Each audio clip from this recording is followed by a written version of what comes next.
We are checking out Rick Ross's memoir, biography, Hurricanes. Chapter 12 is going to get into it. Hit the thumbs up button. That was pretty much it. But the blogs were spinning this story like I was an undercover cop or confidential informant. I couldn't believe it. The attack on my character caught me completely off guard.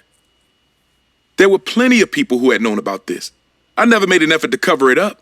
I used to pick up Gunplay after work to go to Earl's studio, and I'd still be in my uniform.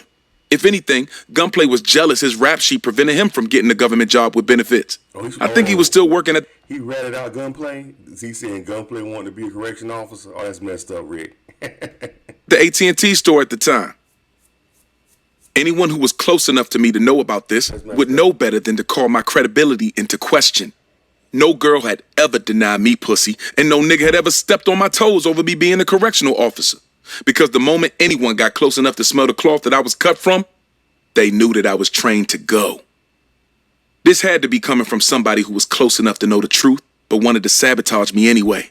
And the public didn't know any better than to believe whatever story the websites were feeding them. Before I had a chance to address the situation myself, one of the blogs put out a story with a statement from me denying the authenticity of the photo. My life is 100% real. These online hackers putting a picture of my face when I was a teenager in high school on other people's body. If this shit was real, don't you think they would have more specifics, like dates and everything? I hadn't said that. I hadn't spoken to any outlet about the situation. I don't know if they made up the quote or if somebody from my camp issued it on my behalf, but it didn't come as though taking those articles down. They didn't stand by their reporting. But that part doesn't even matter, because this is the moment where I made my mistake. Instead of setting the record straight then and there, I went and repeated the denial in interviews in the following days. The situation had unraveled so fast, and I'd been made to feel like I had something to hide. Everything had been going so well, and now everybody was saying that I'd been exposed and my whole career was in jeopardy. I'd never seen a meme in my life, and all of a sudden I was seeing these pictures of my head photoshopped onto the movie posters for RoboCop and Big Mama's house. I should have taken a minute to assess the situation and respond appropriately. Instead, I got caught up in the drama and reacted hastily. When another website dug up my personnel file a week later, it made everything way worse. Now, I wasn't just being called an imposter, I was a liar too. And that part was actually true. I had no one to blame for that but myself. The worst thing about a lie is once you've put it out there, you've got to dig your heels into it and keep it up. And for a while, that's what I did.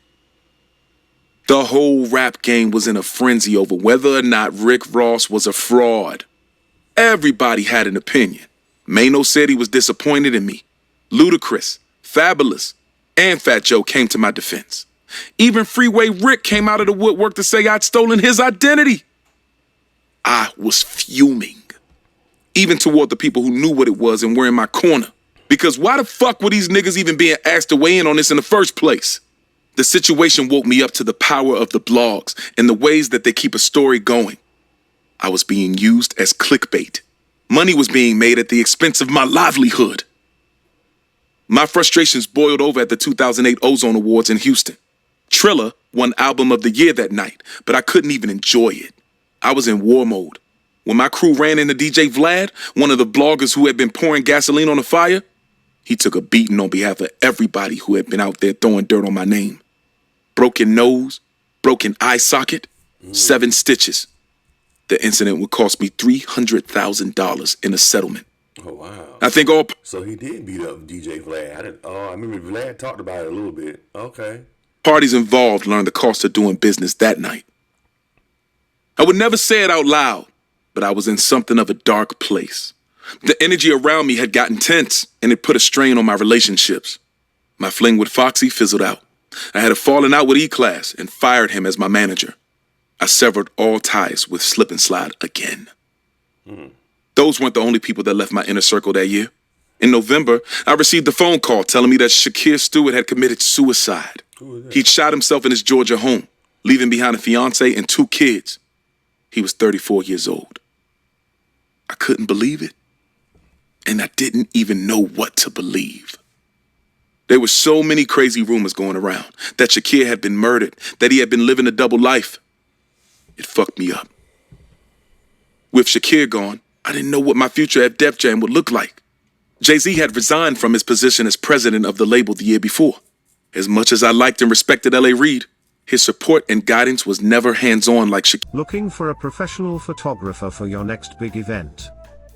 Need video of your special day? Then look no further. For $100 an hour, have a professional photographer or videographer shoot your wedding, birthday party, quinceañera, bar mitzvah or bat mitzvah, anniversary party, or whatever your special occasion may be. Highlight your event with professional, crisp photos and video. Check out Charles Arness Photography on Instagram, as well as book us for your next event. Must live in the Southern California area. Shakir's was. Shakir had been the glue that held everything together. Whenever Ted and I weren't seeing eye to eye, he would be the one to intervene and smooth things over. He was the best A&R I'd ever worked with. He had a rare gift of being able to connect the sound of the streets with the mainstream. That wasn't going to be easy to replace. His mouth. 50 was beefing with Fat Joe at the time, and he put out a video shitting on the low first week sales of Joe's new album, The Elephant in the Room. That's when you know you're not relevant. When you got new artists like Ricky Ross, the boss, coming out looking real good with a #1 album. He's from that same little pocket out there in Miami, but he shouldn't stand next to that fat piece of shit, because you know how I get. You know how I get, right? 50 wasn't showing his hand just yet, but I knew a veiled threat when I heard one. This was his M.O. For years, 50 had been starting beefs with rappers and then going after whoever stood by them. And it had worked. He'd crushed every adversary to date. 50 had already used his feud with Fat Joe as a way to start dissing Khaled. He was keeping it cordial with me for now, congratulating me on Trilla's success. But I knew if he was going after Khaled, then it was only a matter of time before he came for me. 50 was just going down the line. I didn't get back to 50 until the top of 2009. Coming off the correctional officer controversy, the last thing people around me wanted was a war with 50 Cent. We had enough problems already, and 50 would have all the ammo he needed. I was told it would be self-sabotage. But I viewed the situation differently. For 6 months, I've been on the defensive. For every DJ Vlad that got his wig split, some other donkey would pop up in his place. I was playing whack-a-mole. But 50 Cent was a different story. This was the biggest bully in the rap game. If I sat his ass down, then that would silence all the naysayers. It would be cutting the head off the snake. I put 50 on notice with a few bars on a song called Mafia Music, where I touched on recent reports that he had tried to burn his house down in the midst of a child support battle with his ex-girlfriend. I love to pay your bills. Can't wait to pay your rent. Curtis Jackson, baby mama, I ain't asking for a cent. Burn the house down, nigga. You gotta buy another. Don't forget the gas can, jealous stupid motherfucker. Mafia Music. Deeper Than Rap, 2009. Really? Khaled said when he first heard Mafia Music. This is how we're coming? Khaled had just been named president of Def Jam South and taken on Shakir's former role as my A&R and point person at the label. While he appreciated me coming to his defense, this is not how he wanted to kick things off the first week at his new job. Khaled is a man of peace. Mafia Music was a declaration of war. 50 fired back a few days later with Officer Ricky. This donkey had some nerve calling my credibility into question. His whole career was based around him getting shot 9 times. Where I came from, getting shot was not something to be glorified. We were the niggas doing the shooting. 50 was so fugazi. He had never gotten anywhere close to the level I was at in the streets. The niggas he came up under in Queens, they were the type of niggas I was giving bricks to on consignment when I was 18, and they were paying me back every dime ahead of schedule. 50 wasn't even that. He would have been a nigga I had filling my truck up with gas before I went out of town. 50 Cent would have been buying me air fresheners. But I knew 50 would go the route that he did. It was the easiest path in front of him. The part that surprised me was how weak the song was. Mafia Music wasn't just me sending a few lazy shots 50's way. It was some of my best rapping to date. No chorus, just 4.5 minutes of straight bars. So I was expecting the 50 Cent that ruined Ja Rule's career on Back Down. But Officer Ricky sounded like Candy Shop 2.0. The song was fucking terrible. Yeah, I heard it. I told Angela Yee in a radio interview with Shade 45 the next day. I was positive that couldn't be the response. Tell me he's joking. We're all gonna act like we ain't hear that garbage. We're gonna give you another 48 hours. Hit the thumbs up button. Hit the thumbs up button, guys. We're checking out Rick Ross' Hurricane book. It's really good. Chapter 12. Just going to get back into it.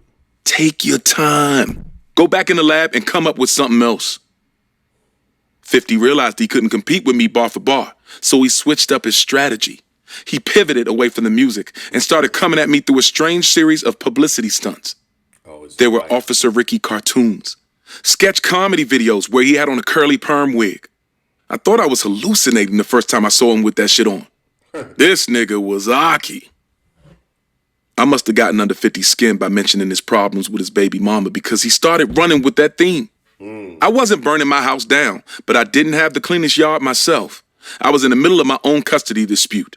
I'd just gotten deposed in Broward County Family Court. 50 pounced on that. He got a hold of Tia and paid her a couple dollars to go out and trash me in interviews.